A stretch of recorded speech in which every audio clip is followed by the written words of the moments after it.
শুভ দুপুর। অশেষ ধন্যবাদ জানাচ্ছি আমাদের আলোকিত মানুষ হিসেবে এখানে উপস্থিত আছেন আমাদের জনস্বাস্থ্য প্রকৌশল অর্থাৎ খুলনা থেকে। আমাদের এখানে নির্বাহী প্রকৌশলী জনাব মঞ্জু মোশাররফ সাহেব। আমি আমার স্যাটেলাইটের মাধ্যমে আপনাকে ধন্যবাদ জানাচ্ছি চ্যানেল 99 থেকে। আমি প্রথমে আমি জানতে চাচ্ছি যে আমার সাক্ষাৎকারের মাধ্যমে মঞ্জু মোশাররফ সাহেব, আপনি যখন আমাদের এখানে জনস্বাস্থ্য প্রকৌশলে যখন এক্সিকিউটিভ ইঞ্জিনিয়ার হিসেবে যখন জয়েন করেছেন, আপনার অনুভূতিটা কেমন লাগবে সে কথাটা আমার স্যাটেলাইটে তুলে ধরবেন। ধন্যবাদ। আপনারা জানেন যে জনস্বাস্থ্য প্রকৌশল অধিদপ্তর সরকারের হচ্ছে সুপেয় পানি এবং স্যানিটেশন ব্যবস্থা নিশ্চিত করার জন্য ম্যান্ডেট প্রাপ্ত প্রতিষ্ঠান।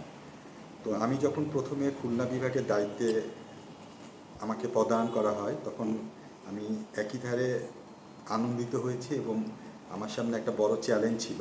সেটার জন্য আমি অনিশ্চিত ভবিষ্যতের জন্য আমি কিছুটা শঙ্কিতও ছিলাম, কারণ আপনারা জানেন যে বাংলাদেশের অন্যান্য সকল এলাকার থেকে খুলনায় জেলায় পানি সরবরাহ এবং স্যানিটেশন ব্যবস্থা অনেকাংশে চ্যালেঞ্জিং। কারণ জলবায়ু পরিবর্তনজনিত বিভিন্ন কারণে খুলনায় লবণাক্ততা প্লাস বিভিন্ন সময়ে যে প্রাকৃতিক দুর্যোগের কারণে আমাদের এই খুলনা অঞ্চলের অধিকাংশ জায়গায় সুপেয় পানি সরবরাহ করা অনেকাংশেই চ্যালেঞ্জিং। এবং দেশের অন্যান্য জায়গায় যে ব্যবস্থার মাধ্যমে যে প্রক্রিয়ায় পানি সরবরাহ করা হয়, খুলনা তার থেকে ভিন্ন প্রক্রিয়া ভিন্ন ব্যবস্থার মাধ্যমে পানি সরবরাহ করতে হয়।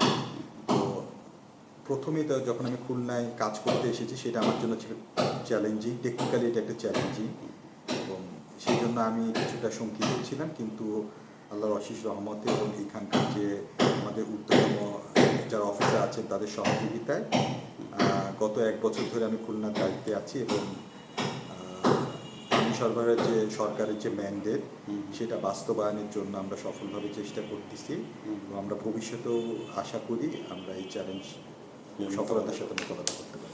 ভিউয়ার্স, আমি আমার সেক্রেটারির মাধ্যমে জনাব মঞ্জু মোশাররফ সাহেব এক্সিকিউটিভ ইঞ্জিনিয়ার হিসেবে যে অনুভূতির কথা তুলে ধরেছেন, আপনাকে আমি ধন্যবাদ জ্ঞাপন করছি সাক্ষাৎকারের মাধ্যমে আমার চ্যানেল 99 থেকে। আপনি যে কথাটা তুলে ধরেছেন, আসলে আমরা খুলনাতে যে প্রামাণ্যয় যে কথাগুলি আমরা দেখতে পাচ্ছি এবং প্রামাণ্যয় যে ছবিগুলি আমরা আদিকাল থেকে দেখতে পাচ্ছি, আসলেই খুলনাতে আপনি যেভাবে কাজ করে যাচ্ছেন, আসলেই মূলত একটা চ্যালেঞ্জিংভাবে কাজ করে যাচ্ছেন। একে তো হচ্ছে যে ফ্লাড অফ কোর্স একদিকে রয়েছে, তারপরে ওয়াটার, তারপরে হচ্ছে যে ওয়াটার স্যানিটেশনের যে কাজগুলি আছে। তো সেই ক্ষেত্রে আপনাকে আমি অশেষ ধন্যবাদ জ্ঞাপন করছি যে আপনি আপনার অনুভূতির কথা তুলে ধরেছেন। পরবর্তীতে আমি আপনার কাছ থেকে জানতে চাচ্ছি যে আপনি জানেন যে এটা হচ্ছে যে আমাদের মুজিব বর্ষ, আমাদের বাঙালি জাতির পিতার 100তম জন্মবার্ষিকী। এই বাঙালি জাতির পিতার 100তম জন্মবার্ষিকীর মধ্যে আমরা মঞ্জু মোশাররফ সাহেব, আমরা জনস্বাস্থ্য প্রকৌশল খুলনা থেকে আমরা যে সমস্ত প্রজেক্টগুলি নিয়ে কাজ করছি, তো সেই সম্পর্কে প্রজেক্টের সম্পর্কে আপনি একটু আলোচনা করবেন। সম্মানিত মঞ্জু মোশাররফ, নির্বাহী প্রকৌশলী। ধন্যবাদ। আপনারা সকলেই জানেন যে হচ্ছে 2020 সালকে সরকার মুজিব বর্ষে পালনের বিভিন্ন উদ্যোগ গ্রহণ করেছে। তো আসলে আমরা শুধু মুজিব বর্ষেই না, আমাদের জাতির জনকের যে স্বপ্ন ছিল সেটা আসলে একটা বছর কেন্দ্রিক ছিল না। সরকারের এই এই এই আসলে আমরা মুজিব বর্ষ আসলে ঘোষণা করার উদ্দেশ্য হচ্ছে আমরা আসলে যে কাজগুলো করি সেটাকে মানুষের সামনে প্রেজেন্ট করা, আমার কাছে মনে হয়। এবং তার সাথে সাথে জাতির জনকের যে স্বপ্ন আমরা সঠিকভাবে বাস্তবায়ন করতে পারতেছি, আমাদের মাননীয় প্রধানমন্ত্রী অক্লান্ত পরিশ্রম করতেছে, সেইটা জানানো। কারণ অনেক সময় দেখা যাচ্ছে আমরা অনেক কাজ করি কিন্তু প্রচারণার অভাবে পজিটিভ কাজগুলো আসে না। তো এইটার উদ্দেশ্যে তো আমাদের আসলে সকল যে চলমান প্রকল্প আছে সব কিছুতেই কিন্তু আপনারা যেটা বলছেন, আমাদের জাতির পিতা স্বপ্ন বাস্তবায়ন, আমার মাননীয় প্রধানমন্ত্রীর স্বপ্ন বাস্তবায়ন থেকে শুরু করে আমাদের আসলে দারিদ্র্যমুক্ত বাংলাদেশ গড়ার লক্ষ্যে আমরা যে কাজ করছি সেটাকে হাইলাইট করছি। আমরা যদি স্পেসিফিক কিছু প্রজেক্টের কথা বলতে চাই, আমাদের গত বছর আমরা একটা হচ্ছে আমাদের জনস্বাস্থ্য প্রকৌশল অধিদপ্তর আমাদের ডিপার্টমেন্টে একটা সবচেয়ে বড় প্রকল্প পাওয়া হচ্ছে, সেটা হচ্ছে সমগ্র বাংলাদেশে পানি সরবরাহ প্রকল্প। যে প্রকল্পে আমরা প্রতিটা ইউনিয়নে প্রতি বছর 26টা করে ওয়াটার পয়েন্ট স্থাপন করার কথা, এবং গত বছরে অলরেডি সেটার প্রথম অর্থ বছরে আমাদের বরাদ্দও এসেছে, আমরা কাজও শুরু করেছি এবং এই বছর আমাদের উপযুক্ত পরিমাণ বরাদ্দ চলে এসেছে। এটা একটা প্রায় 8,500 কোটি টাকার প্রকল্প এবং এটা জনস্বাস্থ্য প্রকৌশলীদের জন্য একটা হচ্ছে মাইলস্টোন প্রকল্প হবে, কারণ আমরা এত বড় পরিসরে আগে আমাদের কোনো কাজ করার সুযোগ তৈরি হয় নাই। তো এই প্রকল্পের আওতায় আমরা ইউনিয়ন ভিত্তিক আমরা আসলে সুপ্রিয় পানির উৎস নিশ্চিত করার চেষ্টা করব। যেখানে যেই যে প্রযুক্তি লাগবে সেটাই আমরা করব। যে অনেকখানে কোনোখানে দেখা যাচ্ছে যে টিউবওয়েলে হচ্ছে, কোনোখানে দেখা যাচ্ছে যে রেন ওয়াটার হারভেস্টিং হচ্ছে, কারণ উপকূলীয় অঞ্চলে আপনারা জানেন যে টিউবওয়েলটা সবখানে কিন্তু প্রযুক্তিগতভাবে সাস্টেনেবল নেই। সেই ক্ষেত্রে আমাদের অল্টারনেটিভ যে উপায় যেটা হচ্ছে, যেমন রেন ওয়াটার হারভেস্টিং আসতে পারে, তারপর হচ্ছে আমাদের ডিস্যালাইনেশনের জন্য আমাদের কিছু কিছু প্ল্যান করা হচ্ছে। আমরা চেষ্টা করতেছি যে রিভার্স আরও প্ল্যান যেটা করা হচ্ছে। তো আসলে আপনারা মানে সমস্যা হচ্ছে খুলনা জেলা আসলে আমাদের প্রযুক্তি অনেক আছে, কিন্তু আসলে আমাদের সোশিও ইকোনমিক কন্ডিশনের উপর বিচার করে প্রযুক্তিটা নির্ধারণ করতে হবে। কারণ আপনি যদি অনেকখানেই বলবে, মানে অনেকখানেই দেখবেন পৃথিবীতে মানুষ উদাহরণ অনেক সময় দিবে যে ইউরোপ আমেরিকায় তো সমুদ্রে পানিকেও ডিস্যালাইন করে মানুষকে দেওয়া হচ্ছে, তা আমরা কেন দিতে পারছি না? তো আসলে ইকোনমিক অবস্থা একটা বড় ফ্যাক্টর। আমরা একটা ট্রিটমেন্ট প্ল্যান করলাম সরকার, কিন্তু এটা সাস্টেনেবল যদি না হয় সেটা দেখা যাচ্ছে এটা শেষে একটা অর্থের অপচয়।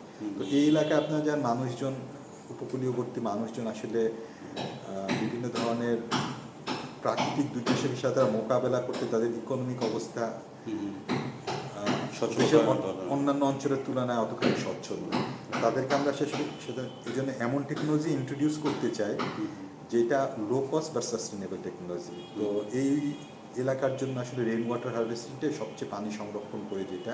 এবং আপনারা জানেন যে আমরা 3000 লিটারের পানির ট্যাঙ্ক দিয়ে হচ্ছে, তার মাধ্যমে আমরা এমনভাবে রেন ওয়াটার হারভেস্টিংটা করা হয় যাতে একটা ফ্যামিলির 6 মাসের যে খরা মৌসুমে যাতে তারা বৃষ্টির সময়, বর্ষার সময় যে পানিটা সংরক্ষণ করবে সেটা জীবাণুমুক্ত পানিটা তারা বাকি 6 মাস ইউজ করতে পারে। এবং এইটাই হচ্ছে সবচেয়ে আমাদের কাছে লো কস্ট টেকনোলজি এবং সাস্টেনেবল টেকনোলজি মনে হয়েছে, এবং সেই মোতাবেক আমরা বিভিন্ন প্রকল্প করা হচ্ছে।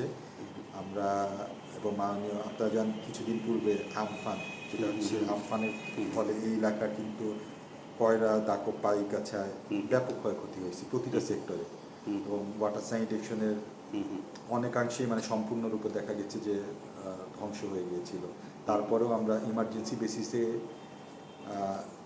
কিছু রিপেয়ার মেনটেন্যান্স করা হয়েছে, এবং ভবিষ্যতে আমরা এমনভাবে প্রজেক্টগুলো ডিজাইন করা হচ্ছে যাতে এগুলো হচ্ছে এই ধরনের ন্যাচারাল ডিজাস্টার প্রন হয়, মানে এটার সাথে সাস্টেন করতে পারে। কারণ এই এলাকার যে দুর্যোগগুলো হবে সেটা আসলে ভবিষ্যতেও হবে। তো আমাদের টেকনোলজিগুলোকে আসলে ওই দুর্যোগ সাথে যাতে অ্যাডাপ্ট করতে পারে, ক্ষতি কম হয়, এই ধরনের টেকনোলজি ডিজাইন করতে হবে। সেটার জন্য আমরা চেষ্টা করে যাচ্ছি, এবং আশা করি যে ভবিষ্যতে যে প্রযুক্তিগুলো আমরা ইমপ্লিমেন্ট করব, এই বিষয়গুলো ডিজাইন ফেজে যাতে কনসিডার করে আমরা ইমপ্লিমেন্ট করতে পারবো। ধন্যবাদ মঞ্জুর মোশাররফ স্যার, আপনাকে আমি অসংখ্য ধন্যবাদ জানাচ্ছি। এক্সিকিউটিভ ইঞ্জিনিয়ার হিসেবে আপনি যে টপিকসটা নিয়ে আলোচনা করছেন, যে আমরা ফ্রম দ্য বিগিনিংয়ে আমরা মুজিব বর্ষ নিয়ে আলোচনা করছিলাম, এবং এই কন্টিনিউয়াসলি চলছে মুজিব বর্ষের কনসেপ্টটা নিয়ে একটা খুব সুন্দর একটা ফ্যান্টাস্টিক একটা টপিক্স নিয়ে আপনি আলোচনা করেছেন। মূলত মুজিব বর্ষটা যে আমাদের এই 1 বছর এটা নয়, এটাকে আপনি প্রসিডিউট করেছেন যে আমাদের 1000 বছরের শ্রেষ্ঠ বাংলাদেশের যে স্বপ্নটা ছিল সেই স্বপ্নটাকে বাস্তবায়িত করাইটাই হচ্ছে মুজিব বর্ষ, গেম অফ ডেথ, এখন থেকে যতদিন পর্যন্ত আমাদের বাংলাদেশ সৃষ্টি আছে।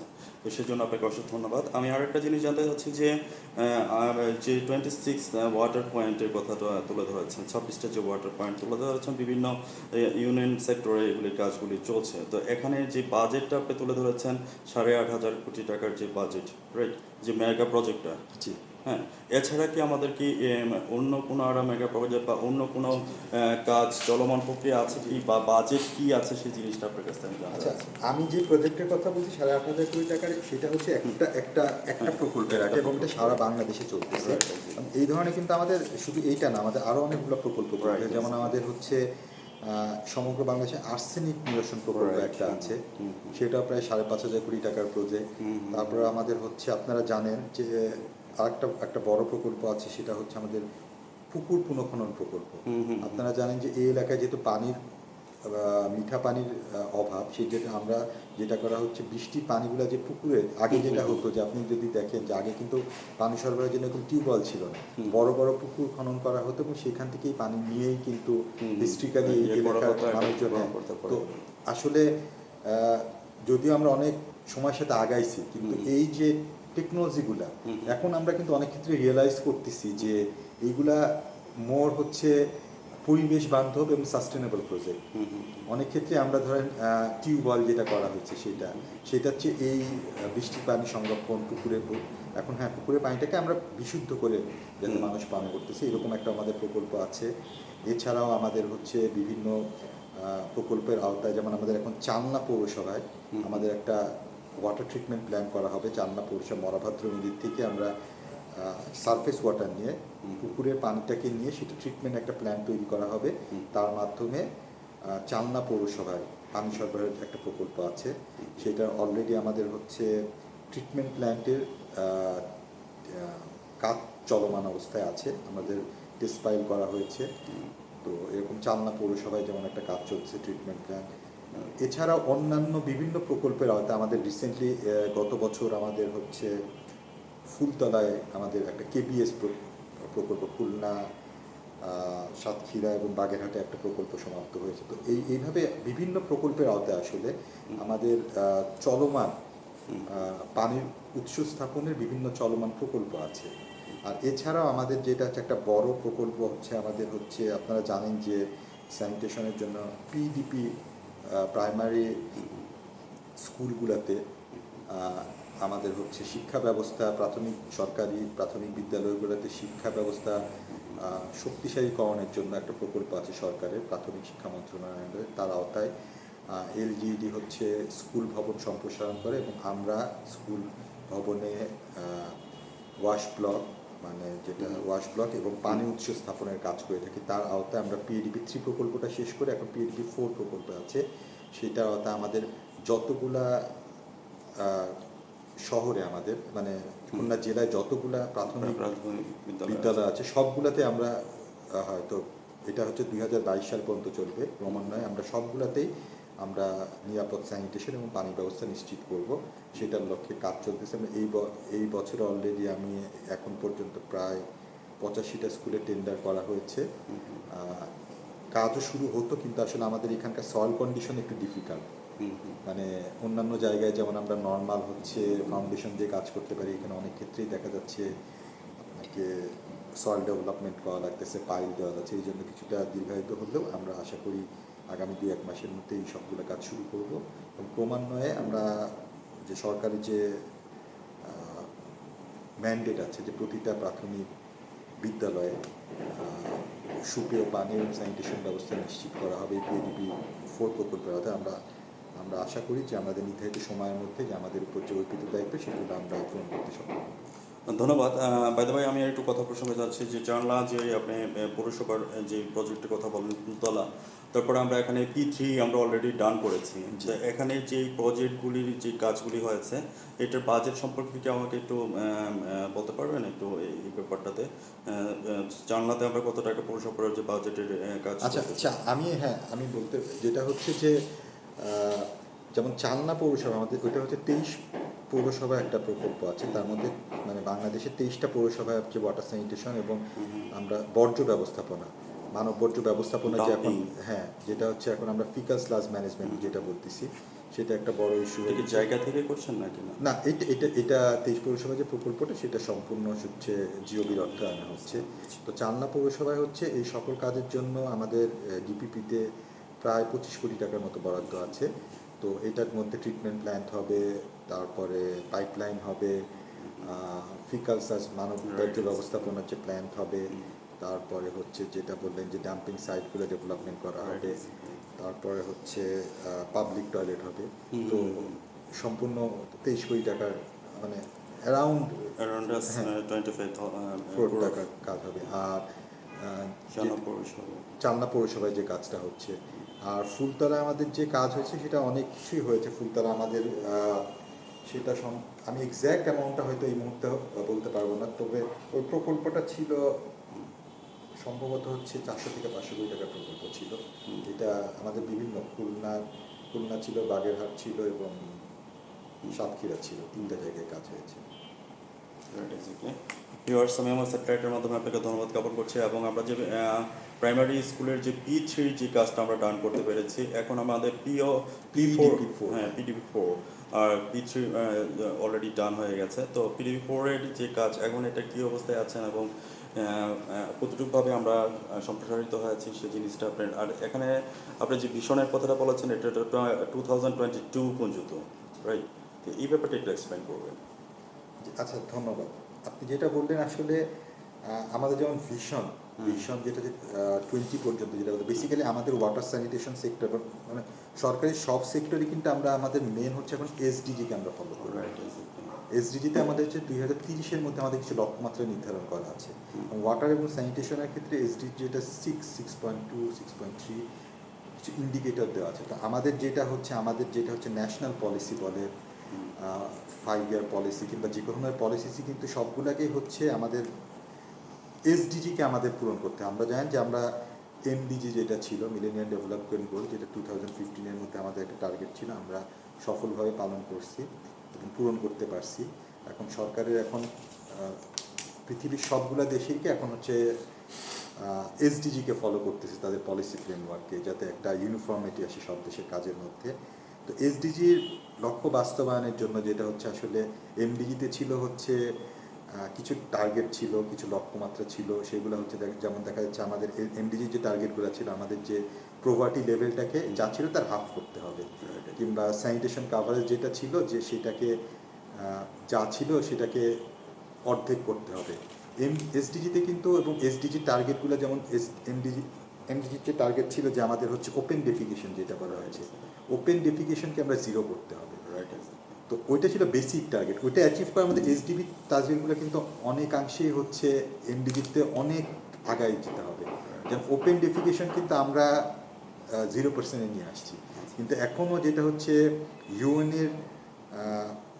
ইউএনের একটা ডেফিনেশন আছে যে সেফ স্যানিটেশন যেটা, সেইটা কিন্তু নিশ্চিত করা সম্ভব হয়। তো এসডিজিতে আমাদের এই টার্গেটগুলো মিট করতে হবে। তো এই টার্গেটগুলো মিট করার জন্য আমরা আসলে ভিশন 2020 বলেন সবগুলোই কিন্তু এটার সাথে অ্যালাইন করা আছে। তো আমরা আসলে সবগুলোর জন্যই স্যানিটেশন একটা বড় টার্গেট আছে, আপনারা জানেন যে, এবং ওয়াটার মানে বিশুদ্ধ পানি নিশ্চিত করার জন্য যেটা বললাম যে যেমন পিএডিপি, কারণ আমরা দেখেছি যে হচ্ছে আমাদের জলবায়ু পরিবর্তন বলেন কিংবা ওয়াটার স্যানিটেশনের যে ব্যাড ইম্প্যাক্টটা, প্রথমেই কিন্তু সবচেয়ে ভালনারেবল কমিউনিটি হচ্ছে যে শিশুরা এবং মহিলারা যে কোনো অ্যাডভার্স সিচুয়েশন। তো আমরা এটাকে অ্যাড্রেস করার জন্য যেমন PADP-4 প্রাথমিক, কারণ প্রাথমিক বিদ্যালয়গুলো হচ্ছে শিশুদের প্রথম কন্ট্যাক্ট পয়েন্ট, এবং সেইখানে তারা অনেকটা সময় কাটায়, এবং বাচ্চারা ওই বয়সে যে জিনিসটা স্কুলে শিখে সেই প্র্যাকটিসটাই কিন্তু হাইজিন প্র্যাকটিস বলে, সেগুলো তারা বাসায় করবে। তার থেকে দেখা যাচ্ছে তার মা বাবা ইন্সপায়ার হবে, তারা আসে। তো এটা খুব ভালনারেবল একটা পয়েন্ট। তো এই পয়েন্টটাকে অ্যাড্রেস করার জন্যই কিন্তু এটা খুবই একটা উচ্চাকাঙ্ক্ষী একটা প্রকল্প। এটা অনেকগুলো সেক্টর আছে, নিউট্রিশনের একটা সেক্টর আছে, ওয়াটার স্যানিটেশনের একটা সেক্টর আছে। এখানে আমরা যে প্রাথমিক বিদ্যালয়ে আপনার যে স্কুলগুলো তৈরি করে দেখা যাচ্ছে, সেগুলো কিন্তু দেখবেন একেবারে খুবই উন্নত মানের।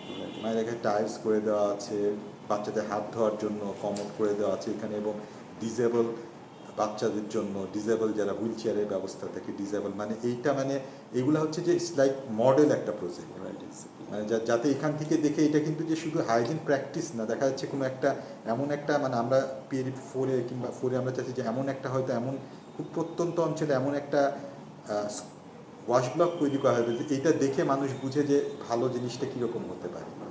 সো এরকম করে করা হয়েছে, প্রতিটা অ্যামিনিটি দিয়ে তৈরি করা হয়েছে, ডিজাইন ফেজে প্রতিটা জিনিস চিন্তা করা হয়েছে। তো তারপরে যেমন আমরা এতদিন আমরা টিউবওয়েল থেকে পানি দেওয়া হতো, এখন আমাদের PADP-4-এ কিন্তু প্রতিটা আমরা যে ওয়াটার পয়েন্ট থেকে পানি করবো এটাকে আবার ফিল্টারিং করা হচ্ছে, ফিল্টারের মাধ্যমে যাতে পানিটা আরও যাতে যে জিনিসটা ইম্পিউরিটি আমরা করে দেওয়া হচ্ছে। মানে অল দিজ আর লাইক মানে আমরা চাচ্ছি যে আমাদের হাইজিন প্র্যাকটিসটা যাতে বাচ্চারা মানে PADP-4-এর আওতায় তারা এটাতে বুঝতে পারে এবং প্র্যাকটিসটা কি সেটা শিখতে পারে। তো আমার তাই জন্য মনে হয় যে PADP-4 প্রকল্পটা যদি আমরা ঠিকমতো বাস্তবায়ন করতে পারি, তাহলে এটা আমরা একটা এই সরকারের যে ভিশন আপনারা 2020 বলতেছেন কিংবা এসডিজির যে টার্গেট, সেটার দিকে আমরা অনেকটা বড় ধাপে অগ্রগতি হতে পারি। ধন্যবাদ মঞ্জুর মোশাররফ সাহেব, এক্সিকিউটিভ ইঞ্জিনিয়ার হিসেবে আপনি যে কনসেপ্টগুলি তুলে ধরেছেন আমাদের ভিশন 2021-কে সামনে রেখে এবং মুজিব বশকের সামনে রেখে যে কনসেপ্টটা তুলে ধরেছেন, আমরা ধন্যবাদ জ্ঞাপন করছি যে আমরা এমডিজিকে সুন্দরভাবে আমরা ডান করতে পেরেছি। আপনি পরবর্তীতে চলে আসছেন যে আমাদের যে সাস্টেইনড ডেভেলপমেন্ট গোল অর্থাৎ এসডিজি যে গোলটা তুলে ধরেছেন। আমি এসডিজি গোলের মধ্যে একটি কথা আমাকে বলতে হবে। আপনি জানেন যে আমাদের মমতা মহিমা জননেত্রী শেখ হাসিনা ভিশন এবং মিশন দোনোটাই বলে দিয়েছে। ভিশন বলেছে যে 2021 থেকে 41 সালের মধ্যে আমাদের দেশটি ডিজিটাল বাংলাদেশে পরিপূর্ণ হবে এবং আমাদের তার সাথে আমাদের মমতা মহিমা জননেত্রী শেখ হাসিনা সুযোগ্য পুত্র সজীব ওয়াজেদ জয়, হ্যাঁ, ডিজিটাল বাংলাদেশ ঘোষণা 2021 থেকে 41 সাল। আর সাস্টেইনড ডেভেলপমেন্টের গোলের মধ্যে বলেছেন আমাদের মমতা মহিমা এবং আইনমন্ত্রী আনিসুল ইসলাম সাহেব একটি কথা তুলে ধরেছেন যে দুর্নীতিকে জিরো টলারেন্স নিয়ে আসার জন্য, যেটা হচ্ছে যে মেইন একটা পয়েন্ট এখানে আছে যে দুর্নীতি এসডিজি গোলের সাস্টেইনড ডেভেলপমেন্ট গোলের, যেটার জন্য অক্লান্তভাবে আমরা গণমাধ্যম থেকে শুরু করে তালার থেকে শুরু করে এবং আপনারা যারা আছেন সবাই আমরা এটা নিষ্কলুষভাবে আমরা দুর্নীতিকে যাতে জিরো টলারেন্স নিয়ে আসতে পারি, এসডিজি গোলকে যাতে আমরা জিরো টলারেন্সের মধ্যে নিয়ে আসতে পারি। তো সেই ক্ষেত্রে আমি আপনার কাছ থেকে জানতে চাচ্ছি যে এসডিজি গোলকে দুর্নীতিকে জিরো টলারেন্স নিয়ে আসার জন্য সেক্ষেত্রে আপনি একজন নির্বাহী প্রকৌশলী হিসেবে মূল টপিকসটা আলোচনা করবেন, যেহেতু আমরা এমডিজি ডান করতে পেরেছি, এসডিজি গোল্ডের মধ্যে আমরা চলে যাচ্ছি। জি, ধন্যবাদ। আপনি যে ইস্যুটার কথা বললেন যে আসলে এই যে দুর্নীতি আসলে আমাদের উন্নয়নে একটা বড় প্রতিবন্ধকতা আপনারা জানেন, এবং আমাদের মাননীয় প্রধানমন্ত্রীর নেতৃত্বে আমরা কিন্তু দুর্নীতির মাধ্যমে জিরো টলারেন্স যে নীতি ঘোষণা করছে তার আলোকে আমরা আমাদের প্রতিটা কাজকেই বাস্তবায়ন করার চেষ্টা করতেছি। আপনারা জানেন যে আমাদের সরকারের যে প্রতিষ্ঠানগুলো আছে ডিপিএইচ থেকে শুরু করে অন্যান্য যে সেগুলো আসলে সবগুলো হচ্ছে সেবাদানকারী প্রতিষ্ঠান, এবং এখানে যারা সেবা নিতে আসে তারা সমাজের সবচেয়ে অবহেলিত, সুবিধা বঞ্চিত এবং ভালনারেবল, এবং তাদের কিন্তু হচ্ছে অনেক ক্ষেত্রে যে তাদের যে সেবা একটা অধিকার এই সম্পর্কে তাদের আইডিয়াটাও নাই। তো এই আসলে ইনফরমেশনের অভাবেই দেখা যাচ্ছে দুর্নীতির কিন্তু উৎপত্তিটা ওইখান থেকেই শুরু হয়। যখনই আমরা যদি এই মেসেজটা আমাদের যারা ক্লায়েন্টই বলবো এই জিনিসটা, তারা আমরা যেহেতু সেবা দিচ্ছি তাদের কাছে, তারা যদি এই মেসেজটা যদি থাকে যে না এই সেবা প্রদান করা আমার দায়িত্ব আর সেবা পাওয়ারটা তার অধিকার, এইটা এবং তার এটা অধিকার, এটা কারণ আমরা যারা সরকারি কর্মকর্তা কর্মচারী যারা আছি না কেন তাদের যে বেতন ভাতা দিতে এবং যে সকল আমরা সরকারি যে চাকরি করার যে সুযোগ সুবিধা পাই সবই কিন্তু হচ্ছে এই দেশের মানুষের তাদের কষ্টের তো তাদের দাবি অধিকার, তো এই মেসেজটা তাদের কাছে থাকলেই কিন্তু অনেকাংশে দুর্নীতিটা কমে যাবে। কারণ দুর্নীতি কিন্তু হচ্ছে যারা দুর্নীতি করতেছে আবার যারা দিচ্ছে তারাও কিন্তু সহযোগিতা করতেছে। তো এই জন্য প্রথম যে জিনিসটা হচ্ছে যে দুর্নীতি যে আমরা বিভিন্ন সরকারের যে মেসেজটা যে দুর্নীতি মুক্ত আমাদের অফিস কিংবা আপনাদের সেবা পাওয়া যে আপনার অধিকার, এই মেসেজগুলো আমরা সর্বক্ষেত্রে কনভে করার চেষ্টা করতেছি। এবং এরপরে দুর্নীতি আসলে প্রকৃত যেসব জায়গায় হতে পারে আমরা ট্র্যাডিশনালি জানি, সেই সব জায়গায় দুর্নীতি বন্ধ করার জন্য সরকার একটা কিছু গাইডলাইন দিচ্ছে এবং কিছু নিয়ম নীতি করে দিয়েছে, সেগুলো আমরা প্রতিটা ক্ষেত্রে সরকারের যে নিয়ম নীতিগুলো আছে সেগুলো মানার চেষ্টা করি, এবং কোনো সময় যদি কোনো অভিযোগ আছে সেটাকে আমরা তাৎক্ষণিকভাবে অ্যাড্রেস করার চেষ্টা করি। যেমন আমি যে নিয়মগুলোর কথা যদি যখন আপনারা জানেন, এখন আপনি যেটা বললেন যে আমাদের মাননীয় প্রধানমন্ত্রীর যে সুযোগ্য উনি কিন্তু আমাদের ডিজিটাল বাংলাদেশ কারিগর বলতে হবে।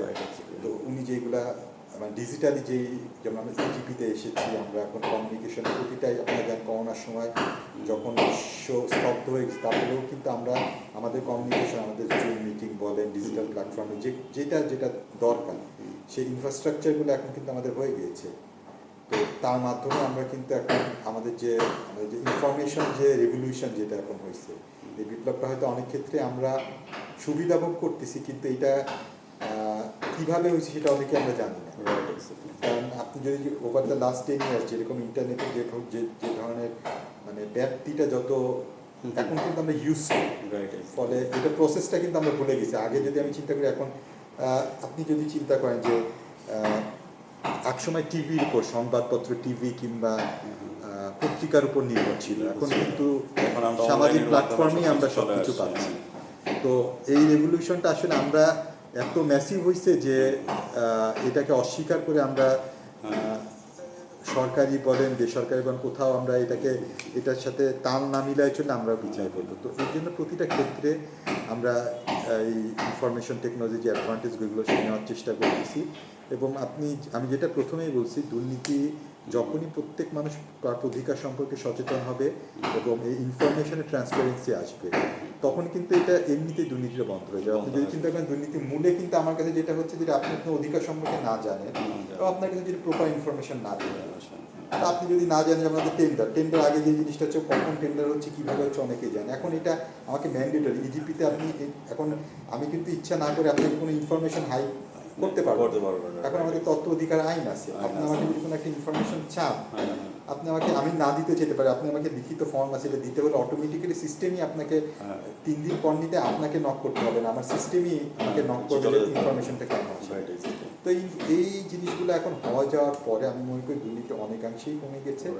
এবং আমার কিছু মনে হয় যে কিছুদিনের মধ্যেই যে আমাদের যে সরকারের যে ইচ্ছা আছে সেটা মোতাবেক আর দুর্নীতি থাকবে।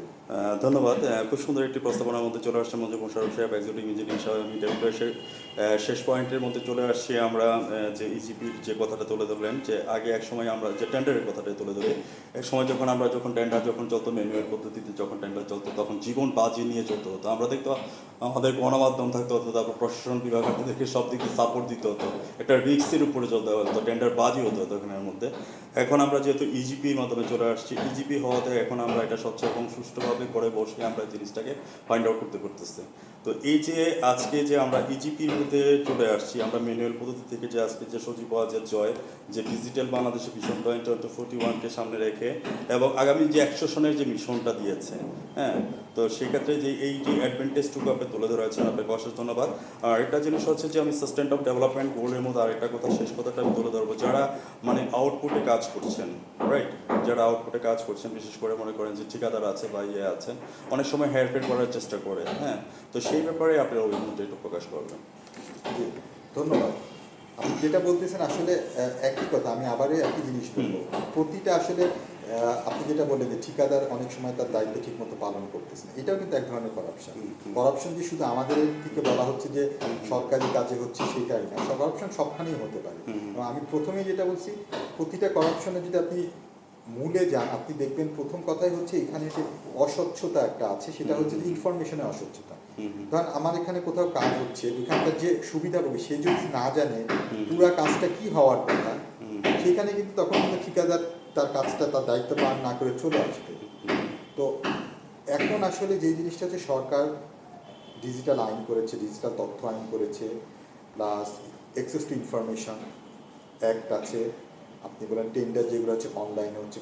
সুতরাং এখন কিন্তু মানে যে কেউ ইচ্ছা করলে যে কোনো তথ্য অ্যাক্সেস করতে পারে যে কোনো সময়, এবং এই তথ্যগুলোও কিন্তু সব ওপেন প্ল্যাটফর্মে আছে, এবং ভবিষ্যতে তথ্যগুলো হয়তো আরও সহজে পাওয়া যাবে এবং মানুষ আরও সচেতন হবে। তো আমি মনে করি মানুষ সচেতন হচ্ছে, দিন দিন সচেতন হচ্ছে। আসলে আপনি জানেন যে সরকারি আমরা যারা কাজ করি আমাদেরও কিছু দেখা যাচ্ছে লোকবলে অনেক সময় স্বল্পতা থাকে আমাদের। কারণ আপনি যদি চিন্তা করেন আমাদের যে বাজেট, কিন্তু আপনি যদি আজ থেকে 5 বছর আগেও চিন্তা করেন, বাজেট আমাদের অনেক গুণ বেড়ে গেছে, সরকারের ডেভেলপমেন্ট কিছু অনেক বেড়ে গেছে। শুধুমাত্র আগে যদি আমার সেক্টরে যদি চিন্তা করি, আমাদের যে কাজ হচ্ছে এখন আমাদের 10 গুণ বেশি কাজ হচ্ছে, কিন্তু আমাদের ম্যান পাওয়ার কিন্তু ওইভাবে বাড়ে নাই কিংবা বাড়ানো সম্ভব না। তো সেই ক্ষেত্রে আসলে প্রত্যেকেই যে সুবিধাযোগী যারা আছে তাদের প্রত্যেকেই কিন্তু তার ধরেন একজন লোক আমাদের কাছ থেকে টিউবওয়েলে সরকারি বরাদ্দ এসেছে, তারও কিন্তু দায়িত্ব সচেতন হতে হবে জিনিসটা বুঝে নেওয়ার জন্য, যে এটা হওয়ার কথা ছিল, হ্যাঁ আমরা বলবো যে এটা হওয়ার কথা ছিল, তাকেও বুঝে নিতে হবে। তিনি যদি পুরোপুরি আমাদের উপর দায়িত্ব রেখে দেন, যে সেক্ষেত্রে অনেকাংশে অলরেডি আমাদের কাজ অনেকাংশেই কিন্তু লোকবল বলে বিভিন্ন কারণে আমাদের পক্ষে সম্ভব হয়।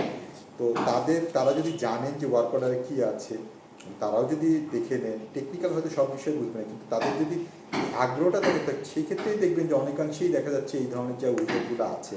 আর এখন মিডিয়া আছে, এখন সোশ্যাল মিডিয়ায় যে কেউ দুর্নীতি করে, কিন্তু একটা সময় আগেও দুর্নীতি হয়েছে, এখনো দুর্নীতি হচ্ছে, কিন্তু আগের যে জিনিসটা অনেক ক্ষেত্রে এগুলো কিন্তু আপনাকে এইভাবে এত দৃশ্যমান, কারণ এখন যে কোনো কোথাও কিছু অনিয়ম হতে পারে, কারোর যদি এরকম ইচ্ছা থাকে, সৎ সাহস থাকে, যে কোনো দুর্নীতিকেই কিন্তু জনগণের সম্মুখে আনতে পারে। তো আমি আশা করি যে আমার কাছে মনে হচ্ছে যে এই যে আপনি যেটা বললেন আমাদের মাননীয় প্রধানমন্ত্রী সুযোগ পুত্র সচিবালয়ের জয় উনি যে উদ্যোগটা নিয়েছে এবং সরকারের প্রতিটা স্তরে আমরা যেভাবে যত দ্রুত সময়ের মধ্যে ডিজিটাল বিপ্লবের মাধ্যমে এগিয়ে যাচ্ছে আমার কাছে মনে হচ্ছে যে ফিজিক্যাল আমাদের ডেভেলপমেন্ট তো সরকারের আমি সবসময় মনে করি কিন্তু সরকার হচ্ছে একটা সেবাদানকারী প্রতিষ্ঠান মানে আপনি যদি উন্নত বিশ্বের দিকে দেখবেন যে আমরা সরকারি যেগুলো যে ফিজিক্যাল কাজ করি ওদের দেশে কিন্তু ফিজিক্যাল কাজগুলো কম সরকার পলিসি দিবে গাইডলাইন দিবে এবং সেবা দিবে